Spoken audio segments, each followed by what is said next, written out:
नमस्कार, मैं इस वक्त मेरठ कमिश्नरी के सामने हूं और यहां किसान मजदूर अधिकार महापंचायत के बैनर तले ठाकुर पूरण सिंह किसानों के साथ धरने पर बैठे हैं। आज दिन में किसानों ने ऊर्जा भवन पर प्रदर्शन किया, वहां उनकी बात नहीं सुनी गई तो किसानों ने यहां कमिश्नरी पर डेरा डाल दिया है। रात में अभी यहां पर प्रशासनिक अधिकारी वार्ता के लिए आए थे, लेकिन कोई समाधान नहीं हो सका, कोई रास्ता नहीं निकल सका। हम ठाकुर पूरण सिंह जी से जानना चाहेंगे कि क्या मुद्दे हैं जिनको लेकर ये धरना शुरू किया आपने। देखो मुद्दे क्या हैं, आप ऐसा समझो कि नया सत्र चलने वाला है, सत्र 24 और 25 गन्ने का सत्र चलने वाला है। मिल सब तैयार हैं, 5 नवंबर तक सब मिलें चलेंगी, कोई अक्टूबर में चलेंगे, कोई नवंबर में चलेंगे। इसके बावजूद आज तक गन्ने का भुगतान नहीं हुआ। लगभग 27 से ज़्यादा शुगर मिल हैं, बजाज, सिंबावली, मोदी, जिनका भुगतान नहीं हुआ। भुगतान नहीं हुआ तो किसान कर्जदार हुआ, बैंक का भी, बिजली का भी, स्कूल का भी, लाला जी का भी। लाला जी पैसे मांगने जावे, किसान बेईमान है। बिजली वाले पैसे मांगने जावे, किसान चोर है। बैंक पैसे मांगने जावे, किसान फ्रॉड है। ये मशीन 5 मिनट के लिए बंद करवा दो, बस 5 ही मिनट के लिए, इसका शोर आवाज़ नहीं आने दे। बस 5 ही मिनट को, कहीं नहीं जाने का। भाई से दोबारा से चलाइए, मेरा रोटेशन बिगड़ जाएगा। ठाकुर साहब, आपने यहाँ जो डेरा डाला है मेरठ कमिश्नरी पे, इसका क्या उद्देश्य है? देखो उद्देश्य कुछ नहीं है। ये सत्र 24 और 25 का जो सत्र है गन्ने का, वो चलने वाला है। मतलब आप लगाओ कि अक्टूबर नवंबर में सारी शुगर मिल चल जाएंगी। मिल चलने को तैयार हैं, भुगतान हुआ नहीं। भुगतान नहीं हुआ तो किसान कर्जदार हो गया, बैंक का, बिजली का, स्कूल का, लाला का। अब लाला पैसे मांगने जावे तो किसान बेईमान, बैंक पैसे मांगने जावे तो किसान 420, बिजली वाले पैसे मांगने जावे तो किसान चोर। एक मील के पैसे ना देने की वजह से किसान फ्रॉड है, चोर है। लेकिन सरकार उसका पैसा नहीं देगी, उस पर आरोप लगावेगी लेकिन उसका पैसा नहीं देगी। बच्चे स्कूल में नहीं जाएंगे क्योंकि फीस नहीं है। यहाँ जो आंदोलन है वो सिर्फ इसलिए है कि अधिकारी कान खोल के सुने कि किसान तुम्हें बताने के लिए आया कि मेरी गलती नहीं है, मेरी साल भर की कमाई उस मील में है जो मैंने खून से पसीने से सींच के तैयार करी, पैसा नहीं मिला। सरकार ने कहा था और केन एक्ट में प्रोविजन भी है कि हर 14 दिन में भुगतान होगा। नहीं मिला उसके हिसाब से। कैन एक्ट छोड़ दो आप, कैन एक्ट के बाद तो जब उसका उल्लंघन हुआ तो हमारे आदरणीय किसान नेता सरदार BM जी सुप्रीम कोर्ट गए, गन्ने पे चर्चा हुई। उसके बाद ये सुप्रीम कोर्ट का आदेश है कि यदि 14 दिन में गन्ना भुगतान नहीं हुआ तो किसानों का ब्याज सहित पैसा दें। आज तक किसी मिल ने पैसा नहीं दिया, न मूल दिया न ब्याज दिया। और बार बार बहाना क्या है, इस बार हमारी सिविल हो जाएगी, इस बार हम भुगतान कर देंगे। भाई कितने साल झूठ बोल लोगे? 1 साल, 2 साल, 3 साल, 4 साल, 5 साल, कितने साल झूठ बोल लोगे? कितना बकाया है पिछले साल का? आप लगाओ कि बजाज की 14 शुगर मिल हैं और 14 की 14 शुगर मिलों पे अब तक 55 से 65% भुगतान हुआ कुल। सिंबावली का यही हाल है, मोदी मिल का यही हाल है, सारी मिलों का यही हाल है। भुगतान है नहीं। अगला सत्र चलने के लिए तैयार हैं, फिर गन्ना लेने के लिए तैयार हैं, फिर रस बनाने के लिए तैयार हैं, फिर लूट करने के लिए तैयार हैं, फिर पैसा कमाने के लिए तैयार है, लेकिन किसान को पैसा देने के लिए तैयार नहीं। तो अब आपकी रणनीति क्या है? देखो किसान की बेचारे की कोई रणनीति नहीं होती। किसान तो ये चाहता है उसका पैसा मिल जाए, सम्मान से वो 2 रोटी खा ले, ये रणनीति है। अपने बालक को भेज देगा बॉर्डर पे, जब भाई तू नौकरी कर ले वहाँ से, वो तो सियाचिन की पहाड़ी पर खड़ा, पाकिस्तान के बॉर्डर पर खड़ा, बांग्लादेश के बॉर्डर पर खड़ा, इस देश के नेताओं की, इस देश की 140 करोड़ लोगों की सुरक्षा कर रहा है। और ये किसान खेत में रात दिन मेहनत करके इन 140 करोड़ लोगों का पेट पाल रहा है। और वहाँ मरेगा गोली से तो इसका लड़का मरेगा, और यहाँ मरेगा तो उस लड़के का बाप मरेगा। और मजे लेने वाली हैं सरकार और अधिकारी। इसलिए जो सरकार ने और अधिकारियों ने मिलके जो इस दुनिया में, इस देश में जो भ्रष्टाचार सीमा पे पहुंचा रखा, चरम सीमा पे, इसे समाप्त करने का आंदोलन है। और ये जब तक लड़ा जाएगा जब तक इस तन में प्राण है। अधिकारियों से वार्ता हुई आपकी, कुछ समाधान नहीं निकला? वार्ता ही नहीं हुई अब तक तो अधिकारी ये कहने आए कि आप लोग घर चले जाओ और जो हो रहा है उसे झेल लो, हमारे हाथ में नहीं है कुछ भी, नो कहना है। हम इस बात को हम सुने नहीं भैया, बात हम क्यों सुनेंगे भाई? हम तो सुन, तो हमें तो डेरा घेर लिया, मान लिया इस बात तो बचेंगे कि घर वालों को तो कह देंगे हाँ लड़ रहे, किसान को तो कह देंगे लड़ रहे। तो एक ही एजेंडा है पिछले साल के पैसे का? पिछले साल का नहीं, बिजली का है। अच्छा, बिजली स्कूल का है, शिक्षा का है, आयुष्मान कार्ड के नाम पे खेल हो रहा, हॉस्पिटल भर्ती नहीं करते, और जब लोग वो भर्ती करने का नंबर आवे, जब लोग मरीज मर ले। भू माफियाओं ने जमीनों पर कब्जा कर रखा, नगड़ा तासी गांव है, बड़ौद में जैन डिग्री कॉलेज है, सब लूट कर रखी।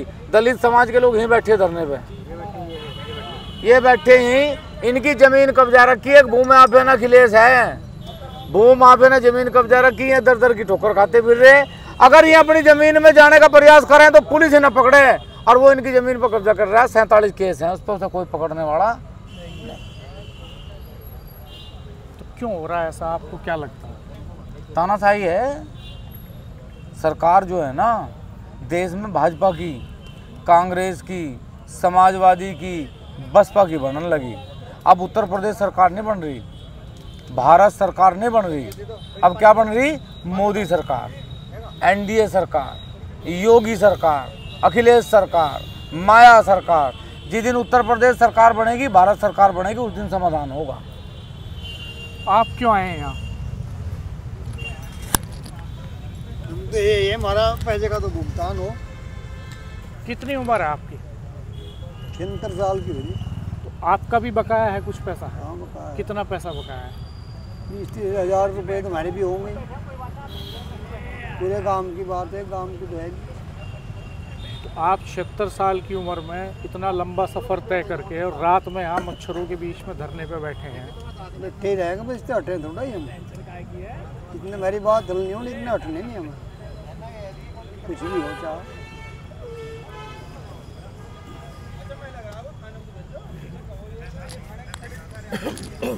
आप कुछ कहना चाहेंगे? देखिए, ये जो मुद्दा है, ये जैसे अभी आपने कहा कि आप क्यों बैठे हैं, आज़ादी के आंदोलन में भी पूरा देश नहीं लड़ा था, और ये हमारा पश्चिम उत्तर प्रदेश है। पश्चिम उत्तर प्रदेश भारत की किसान राजनीति का एपिसेंटर है। पूरे देश के किसान की आवाज़ पश्चिम उत्तर प्रदेश से उठती है। तो यदि हम किसानों की आवाज़ को नहीं उठाएंगे तो दूसरे प्रदेश जहाँ किसान आंदोलन बहुत कमज़ोर है, वो आवाज़ कैसे उठेगी? जैसे अध्यक्ष जी ने कहा, गन्ना भुगतान, बिजली, स्वास्थ्य, शिक्षा और कानून व्यवस्था, ये इस समय के बड़े ज्वलंत मुद्दे हैं, और ये पश्चिम उत्तर प्रदेश है, यहाँ से ये आवाज़ ज़रूर उठेगी, लगातार उठेगी। ठाकुर साहब, एक बात आपसे जानना चाहेंगे। आप बहुत पुराने किसान नेता हैं, पश्चिम उत्तर प्रदेश के, लंबे समय से सक्रिय हैं, किसानों के मुद्दे उठाते रहते हैं। जब जब आपने यहाँ मेरठ कमिश्नरी पे पड़ाव डाले, कई बार डाले बड़े पड़ाव, हमने उनको देखा भी, कवर भी किया। पिछले 20-25 साल में अगर देखें तो किसान संगठनों की जो स्थिति है उसमें बड़ा बिखराव है। बहुत सारे किसान संगठन छोटे छोटे बन गए हैं और वो अलग अलग तरीके से अपनी बात रख रहे हैं। तो क्या ये एक वजह नहीं है इसके पीछे कि किसानों के बीच में एकता नहीं है, संगठन कमज़ोर है, इसलिए ये सब हो रहा है? देखो, ये बात आपने, बहुत अच्छा सवाल आपका है ये, कि ये जो छोटे छोटे किसान संगठन बने, मैं ये नहीं कह रहा नहीं बढ़ने चाहिए, बढ़ने चाहिए। 108 प्रकार की इंटेलिजेंस है, हज़ारों देश में पार्टियां हैं, हज़ारों देश में चैनल हैं, मैं ये नहीं कह रहा नहीं बढ़ने चाहिए। बस एक चीज़ का ये फर्क महसूस करना चाहिए कि क्या हम ईमानदारी से अपनी बात नहीं कह पा रहे, क्या एक कलम ईमानदारी से नहीं लिख पा रही, क्या एक नेता ईमानदारी से सदन में नहीं बोल रहा, तो किसान नेता हो सकता है कि ईमानदारी से काम ना कर रहे हों। अभी हमारे अंदर कहीं ना कहीं कमी है। हम तो दावे से कह सकेंगे जिस दिन किसान नेता और किसान आंदोलन करेगा उस दिन देश की तस्वीर बदलेगी, कोई रोक नहीं सकता। अभी है ये सवाल आपका जायज़ है कि इतने किसान नेता, इतने किसान संगठन होने के बावजूद भी किसान का भला हो क्यों नहीं रहा, ये सवाल है। और ये सवाल में सबको जाना चाहिए, उन किसान नेताओं को और किसानों को भी जाना चाहिए कि क्या मात्र हम लोगों का धर्म सिर्फ संगठन बनाना है? क्या हम लोगों का मात्र ध्येय टोल पे को निकलना है? क्या हम लोगों का मात्र धर्म है कि हम ठेके लेवें? हम लोगों का धर्म है कि हम ठेकेदार हैं किसी चीज़ के, तो हम देश की रक्षा के ठेकेदार हैं, किसान के हैं। अगर हमारा किसान और मजदूर त्रस्त है तो हमारा जीवन एक पल हमारा दूषित है, हम अपने जीवन को नरक में ले जाने लग रहे। इसलिए इसकी लड़ाई ईमानदारी से लड़नी पड़ेगी, क्योंकि धरती पे यदि सबसे ज़्यादा अगर मैं बात करूं गरीब कोई कौम है तो वो कौम सिर्फ किसान और मजदूर की कौम है, बाकी सब आनंद से रह रहे, कोई टेंशन। तो ये ठाकुर पूरन सिंह जी हैं, ललित राणा जी हमारे राष्ट्रीय प्रवक्ता। ललित राणा जी हैं, राष्ट्रीय प्रवक्ता हैं संगठन के। आप कुछ कहना चाहें?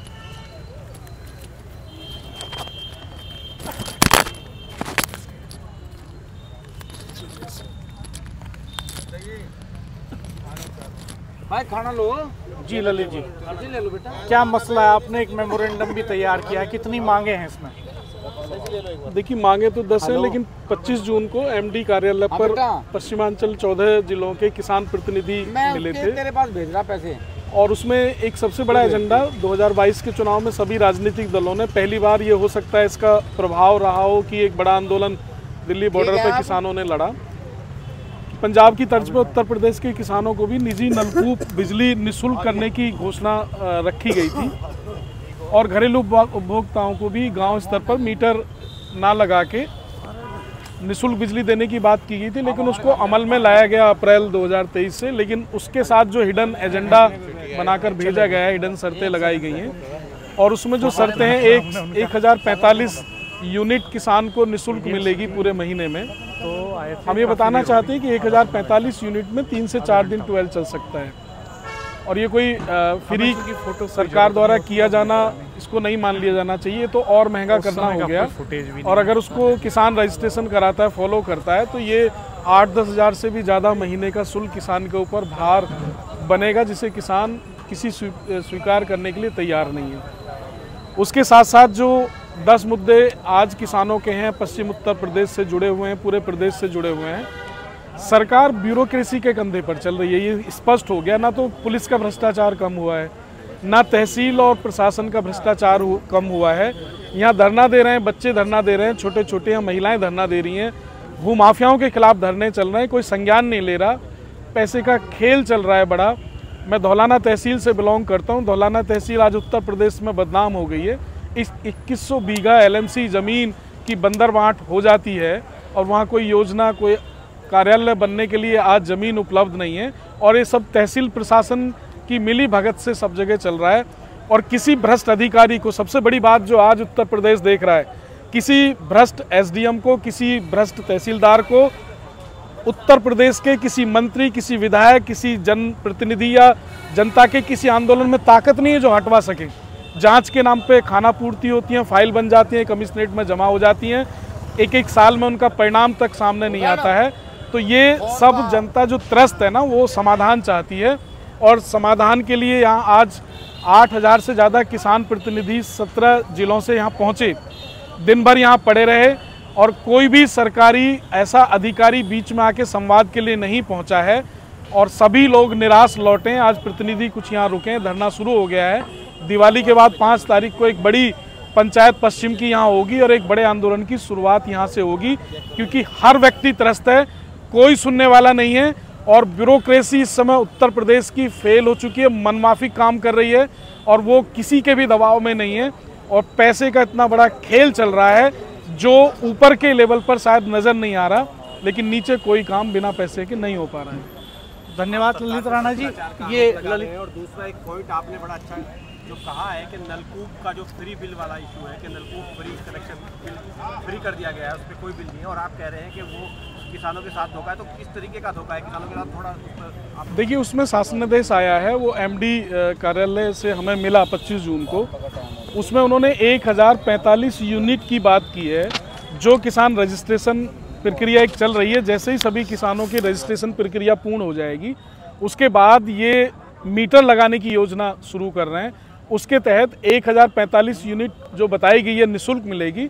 उसके बाद जो किसान जितनी यूनिट खर्च करेगा, उसके आधार पर 3 श्रेणियों में बांटकर ये लोग उस पर बिल लेंगे, और उसकी जो गणना हम लोगों ने की है, उसके हिसाब से जो अभी किसान बिल दे रहा है, उससे 4 से 5 गुना बिल किसान को देना पड़ेगा, जिसे हम निःशुल्क मानकर चल रहे हैं। सर, हमारी प्रशासन से हाथ जोड़कर विनती है कि हमारी एक ज़मीन है जिस पर 1/7/2023 को तहसीलदार महोदय ने स्टे किया था कि ये ज़मीन सीताराम अंतर्गत धारा 34 के अंतर्गत चली गई है, लेकिन एक भूमाफिया ने आके उसमें हस्तक्षेप कर दिया है, जिस कारण मेरा परिवार बहुत ज़्यादा पीड़ित है और बहुत लंबे समय से प्रशासन से गुहार लगा रहा है न्याय की अपनी ज़मीन वापसी की। महोदय, आपसे हाथ जोड़कर विनती है कि भारत के अगर संविधान में कहीं न्याय है तो मेरे परिवार को न्याय दे, उसकी ज़मीन वापस दी जाए, भूमाफिया को वहाँ से हटाया जाए, क्योंकि मेरी कहीं सुनवाई नहीं हो रही है। मेरा परिवार पूरी तरह पीड़ित है और सहमा हुआ है कि कहीं उसके साथ कोई अप्रिय घटना किसी भूमाफिया प्रतिवादियों द्वारा ना हो जाए। मैं आपसे गुजारिश करूँगा कि मेरे परिवार के लिए न्याय दिया जाए।